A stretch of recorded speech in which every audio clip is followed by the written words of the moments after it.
Ketua LPPM, karena kebetulan Ketua LPPM hari ini mengikuti tes TKDA di Universitas Nahdlatul Ulama Surabaya, sehingga mewakilkan kepada saudari sekretarisnya Bu Emil yang hadir hari ini. Lalu kami sampaikan bahwa kegiatan ini sesungguhnya adalah kegiatan pelatihan untuk mitra. Mitranya adalah nilai abadi. Maaf, saya kemarin menyampaikan bahwa ini ilmu yang banyak dan juga pengalaman yang banyak dari beliau tentang bagaimana selain kita itu berbisnis dalam dunia website. Karena sekarang yang jelas ya, kalau kita melihat dari realita di lapangan, termasuk di Jakarta, di pasar Tanah Abang sepi, di Blok 1A, di lantai 5 dan sebagainya, itu akibat dari beberapa kegiatan jual beli online. Nah, di era sekarang ini kita tidak bisa update, tidak bisa mengikuti arus, maka kita akan menjadi orang ketiga. Ibarat kata, jika hari ini kita ketinggalan informasi, seakan-akan kita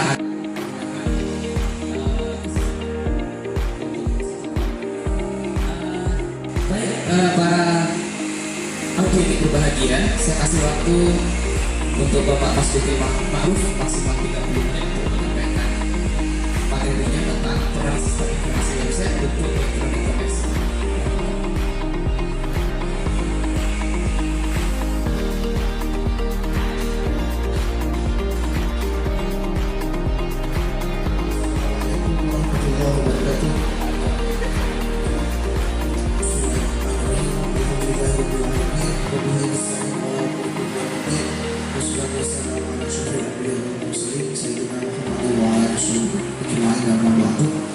Yang kami hormati Ketua Stiba Pemekasan Bapak Ahmad Khalid dan membahas mengenai peran sistem informasi atau mungkin yang biasa kita kenal itu dengan website ya, perannya dalam dunia komersial itu seperti apa. Dalam hal ini memang untuk temanya adalah untuk penjualan batik ya, jadi untuk penjualan batik ke depan supaya bisa improve dalam segi penjualan dan bisnisnya bisa growth atau tumbuh seperti itu. Nah, sebelum masuk ke inti dari marketplace itu, saya mau menyampaikan beberapa hal pengertian tentang sistem informasi sendiri supaya Bapak Ibu sekalian mempunyai pemahaman apa sih perannya begitu, apalagi nanti untuk dunia bisnis seperti yang kita ketahui saat ini. Apalagi ini topik yang diangkat memang untuk batik ya. Sebenarnya untuk bisnis apapun konsepnya sama, yaitu loyal terhadap profit kan seperti itu. Artinya bagaimana perusahaan itu bisa untung dan bisnisnya bisa berjalan seperti itu. Nah, kita mulai di sistem informasi sendiri. Mungkin kita kenal selama ini dengan istilah-istilah yang umum. Kalau kita nggak kenal website, mungkin kenal nama-namanya atau brandnya. Kalau marketplace, mungkin kita lebih kenal yang biasa kita dengar seperti itu ya, paling nggak Shopee, Lazada, seperti itu. Atau kalau sosial media, mungkin kita kenal yang sudah masyhur di telinga kita, mungkin seperti Facebook, Instagram, kan seperti itu ya. Sebenarnya itu adalah bentuk implementasi dari sistem informasi. Jadi intinya informasi itu yang terkandung di dalam sistem itu sehingga bisa bertukar antar manusia yang ada di bumi ini. Artinya kita punya produk, contohnya langsung ke contoh saja. Produknya di sini adalah batik misalnya. Nah, bagaimana batik itu bisa dibaca oleh kancah nasional maupun kancah internasional? Berarti jawabannya adalah menciptakan sebuah sistem informasi. Artinya sistemnya dibuat supaya informasinya bisa sampai, kan begitu. Artinya bisa sampai ke pembaca, bisa didengar dan bisa dilihat, kan begitu. Apalagi sekarang sistem informasi itu biasanya sudah audiovisual. Kalau di tahun 90-an mungkin baru pertama ditemukannya website, yaitu tahun 90-an katanya www itu baru ditemukan atau website baru ditemukan. Di situ masih berbasis teks semuanya, maksimal paling hanya sampai gambar. Tapi kalau sekarang luar biasa Bapak Ibu ya. Apalagi sekarang gadget sudah mendukung teknologi informasi dan telekomunikasinya sudah 5G ya. Itu sudah mensupport konten website atau sistem informasi sudah ke audio visual. Mungkin kalau ada yang ingat beberapa tahun yang lalu, mungkin 5 tahun yang lalu, bahkan 10 tahun yang lalu, ketika baru awal-awal ada YouTube dan disitu muncul iklan begitu ya. Dulu rata-rata iklannya hanya berbentuk gambar.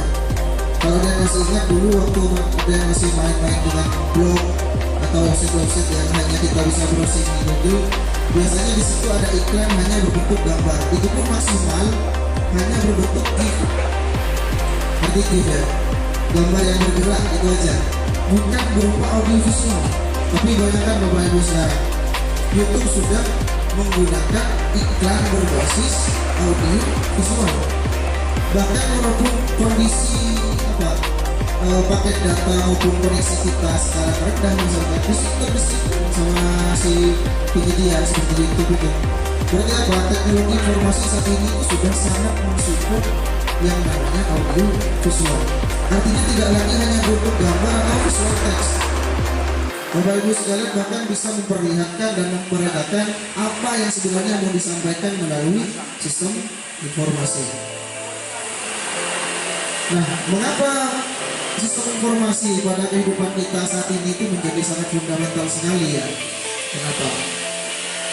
Alasannya ada beberapa hal yang mungkin melatar belakangi kenapa manusia sudah tidak lagi bisa lepas dengan yang namanya teknologi atau sistem informasi. Kontennya nanti adalah website itu. Karena memang manusia, alasan pertama manusia dasarnya memang sejak belum adanya teknologi, manusia itu sudah hidup bersosial, artinya berkelompok-kelompok. Ketika sudah berkelompok-kelompok itu, pasti di situ muncul kebutuhan yang namanya apa?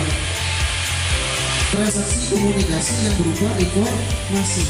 Artinya apa yang ada di kepala seseorang, dia akan ditukar dengan kepala teman-temannya atau seorang yang lain di situ, misalnya di kelompoknya. Jadi awalnya begitu. Sebelum adanya teknologi, mungkin manusia hanya bisa berkomunikasi antar kelompok saja. Bahkan kalau harus berkomunikasi dengan kelompok yang lain, masyarakat dulu mungkin harus mengirim utusan atau kirim surat, kan seperti itu. Bahkan untuk mengetahui informasi dari luar lingkungan kita itu bahkan susah.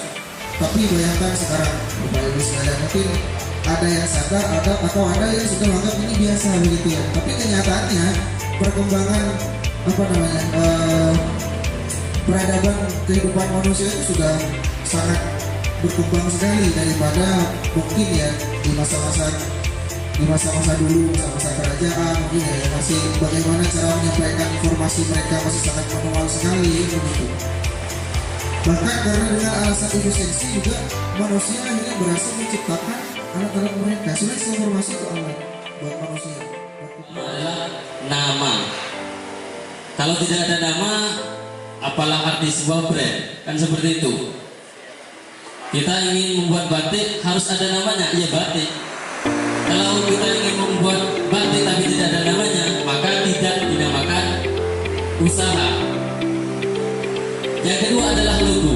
Logo ini seperti yang kita tahu, di sini ada Chicken Wamira, lengkap dengan logonya dan dengan jargonnya, seleramu, seleraku. Itu jargon. Itu harus ada juga dan wajib. Di usaha atau perusahaan itu wajib ada logo. Dan yang terakhir ada ciri khas. Ciri khas kita bisa dilihat, Wamira itu memproduksi apa? Chicken, nah itu ciri khasnya. Jika namanya Nyileha, maka harus ada ciri khasnya. Apa Nyileha ini? Batik, kan seperti itu. Contoh atau punya saya sendiri, AK desain, berarti fokusnya di desain grafis. Tidak mungkin akan desain bang mumpung aja musuh mana. Karena itu hal yang mustahil karena sudah ada ciri khasnya. Oke, itu saja seputar branding. Dan juga ada beberapa macam fungsi branding. Yang pertama ada pembeda. Ini jelas ya. Kita itu jika ingin usaha kita itu lebih maju daripada yang lain, kita itu harus pembeda. Jika di wilayah batik ada batik yang porak-poranda, contoh kayak ini, maka kita membuat yang motif bunga, motif singa, motif apalah. Yang penting ada pembeda. Dan juga yang kedua, promosi dan daya tarik. Ini paling penting, karena sebagus apapun usaha, sebagus apapun barang yang kita jual, sebagus apapun usaha yang kita punya, tapi kalau tidak dipromosikan, maka sia-sia. Untuk apa promosi itu? Untuk menarik orang membeli dagangan kita, untuk memunculkan daya tarik tersebut, dan juga membangun citra yang baik. Penting citra yang baik dari segi pelayanan, dari segi produknya.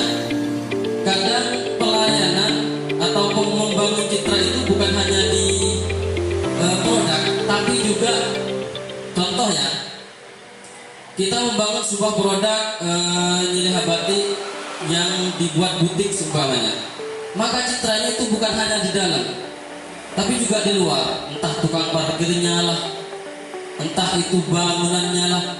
Ketika kita seumpamanya di di parkir, kita tulis parkir gratis, terus ada orang yang memungut parkir tersebut, maka citra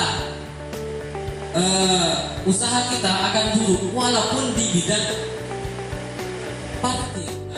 Dan yang keempat adalah pengendali pasar. Jika kita sudah melakukan pembedaan, promosi, dan pembangunan citra, maka kita sudah bisa mengendalikan pasar. Itu fungsi branding. Dan juga ada beberapa unsur branding, nama merek, ini nanti yang akan kita pelajari dan akan kita aplikasikan di aplikasi Pixelab. Logo, tapi untuk logo ini kita pakai Nyilih Batik saja, karena untuk membuat logo itu dibutuhkan karakteristik dan segala macamnya. Juga penampilan visual, juru bicara, tokoh perusahaan, tokoh ciptaan, maskot, tokoh berdiri, itu penting di unsur-unsur branding. Juga ada kata-kata, akronim, nama panggilan, slogan, tagline atau jingle. Ini termasuk seleraku, ini termasuk slogan. Jadi penting. Contoh, Anda minat, mari sikat, contoh. Itu juga termasuk slogan. Juga bisa dibuatkan lagu. Dan manfaat branding juga banyak. Yang pertama, memberikan daya tarik tersendiri bagi para konsumen, memudahkan perusahaan mendapat loyalitas pelanggan terhadap produk. Nah, macam-macam loyalitas ini banyak. Yang pertama, ada orang yang membeli cuma sekedar membeli. Sekolah Tinggi Ilmu Ekonomi Bakti Bangsa di Bapak Kasih kepada saya khususnya sebagai pelaku UMKM. Jadi kalau boleh cerita sedikit, sejak menjadi binaan Yastida, kami merasa sangat terbantukan dan sangat lebih maju lah dari sebelumnya. Bukan hanya dari segi omset yang mungkin kalau sebelumnya